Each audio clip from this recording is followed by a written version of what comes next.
પાટણના રાધનપુરના નવા નજુપુરા ગામ ખાતે ચામુંડા માતાજી, ગોગા મહારાજ અને જરવાઈ માતાજીની પ્રતિમાઓનો ત્રિદિવસીય ભવ્ય પ્રાણ પ્રતિષ્ઠા મહોત્સવ અત્યંત ભક્તિભાવપૂર્વક ઉજવવામાં આવ્યો હતો। નવા નજુપુરાના વેરજા પરિવાર દ્વારા આયોજિત આ પવિત્ર પ્રસંગે સમગ્ર ગામ ભક્તિમય માહોલમાં તરબોળ બન્યું હતું।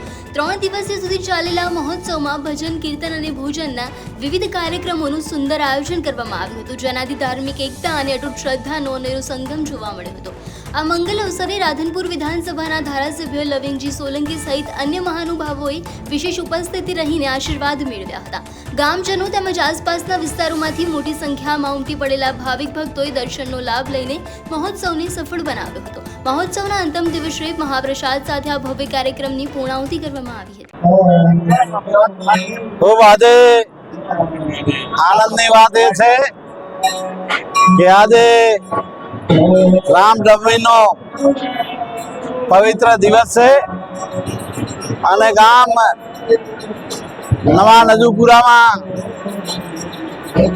એ ચામુંડા માતા, જરાઈ માતા અને ગોગા મહારાજની 24, 25 ને 26 3 દિવસનો એમનો એ માતાજીનો પ્રાણ પ્રતિષ્ઠા મહાઉત્સવ એ નજુપુરા ગામે આખું ગામ સમરસ થઈને એક થઈને માતાજીના ગુણગાન ગઈ આખું ગામ એક થઈને અમારે અંકિતભાઈ એ એમને 3 દિવસના ભોજન દાતા થયા છે એ બદલ એમને હું અંતરથી ખૂબ ખૂબ હૃદયથી શુભકામના પાઠવું।